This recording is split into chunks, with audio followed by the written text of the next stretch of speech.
राष्ट्रवादी काँग्रेस पक्ष शरदचंद्रजी पवार पक्षाच्या वतीनं आज भोकरदन येथे शेतकऱ्याचा जनाक्रोश ज्यांच्या प्रमुख उपस्थितीत या ठिकाणी होतोय ते राष्ट्रवादी काँग्रेस पक्षाचे प्रदेशाध्यक्ष आदरणीय शशिकांत शिंदे साहेब, माजी मंत्री आदरणीय टोपे साहेब, खासदार निलेश लंके साहेब, खासदार काळे साहेब आणि ज्यांच्या नेतृत्वाखाली हा मोर्चा होतोय ते आपल्या सर्वांचे लाडके नेते चंद्रकांत अण्णा दानवे आणि उपस्थित सर्वच व्यासपीठ, कारण वेळ भरपूर झालाय, आपल्याला अनेक वक्त्यांची भाषणं ऐकायची, पण चंद्रकांत अण्णा तुमचं भाषण ऐकत होतो आणि भाषण ऐकताना तुम्ही ज्या सगळ्या गोष्टी सांगितल्या, पंचायत समिती, तहसील, कोणी इकडून शौचालयाचा घोटाळा, हे सगळं सांगितल्यावर मला एक जुनी मालिका आठवली, बाप नंबरी बेटा 10 नंबरी.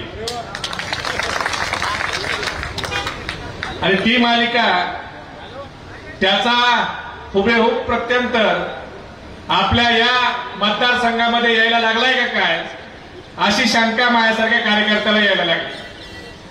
कशात पैसे खावे, आमचं बीड फक्त बदनाम झालंय.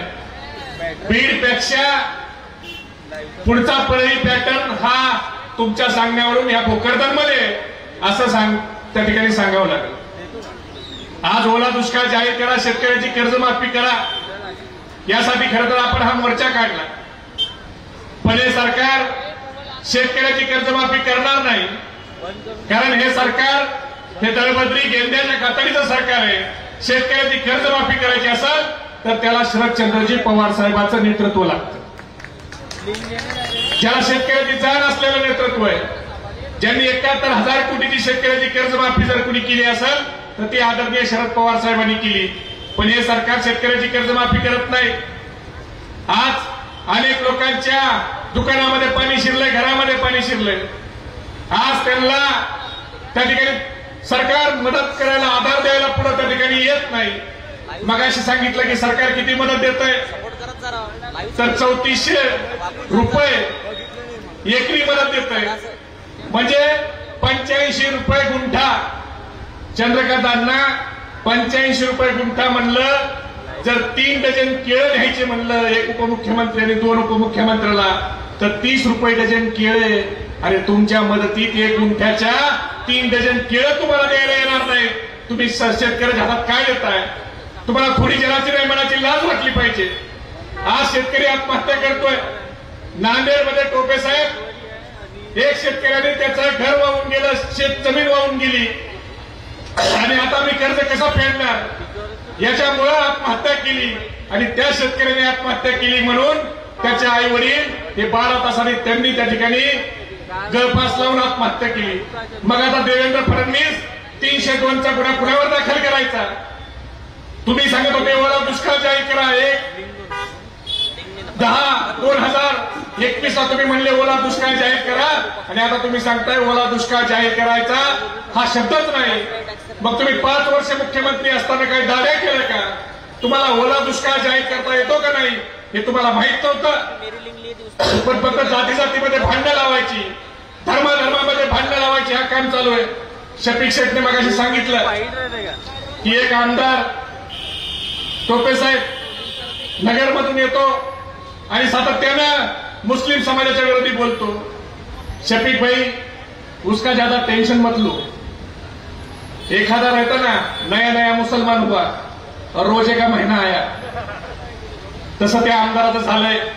तो आतापर्यंत 23 नोव्हेंबर 2024 पर्यंत लंके साहेब तो मुस्लिमातच होता का नव्हता? त्याला हिंदूंचा प्रेम नाही, त्याला मुस्लिमांचा राग आहे. आणि तो राग काय?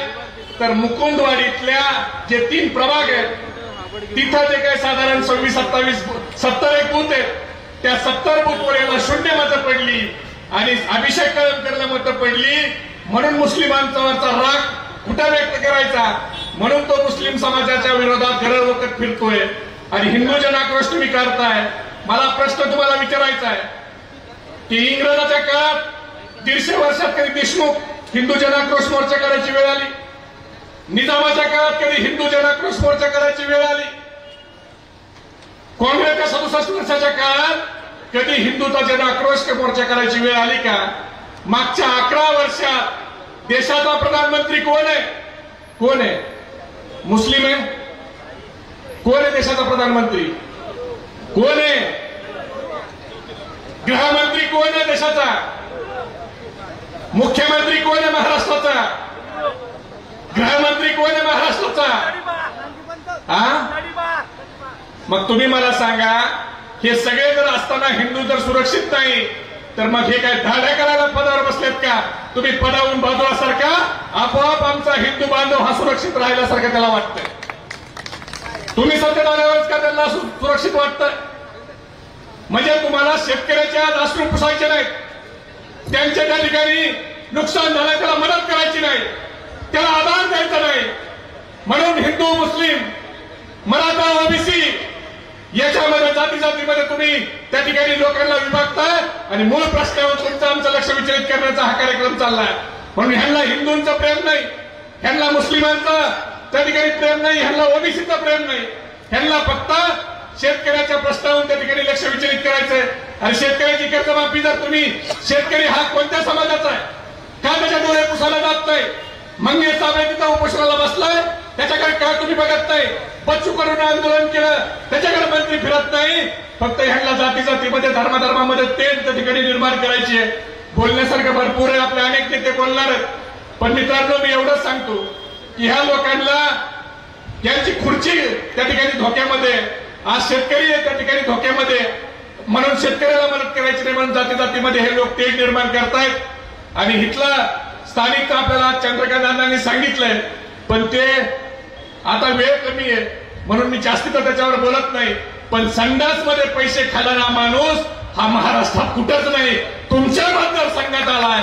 आणि या संघाच्या आणि घरकुलाच्या पैशाने जी तुम्ही ही दगडी चाळ या लोकांच्या तळतळाच्या पैशाने उभी केली, ती उद्ध्वस्त झाल्याशिवाय राहणार नाही. कारण हा तळतळाचा पैसा हा चांगला नसतो, एवढं त्या ठिकाणी सांगतो आणि माझे 2 शब्द संपवतो. जय हिंद, जय महाराष्ट्र.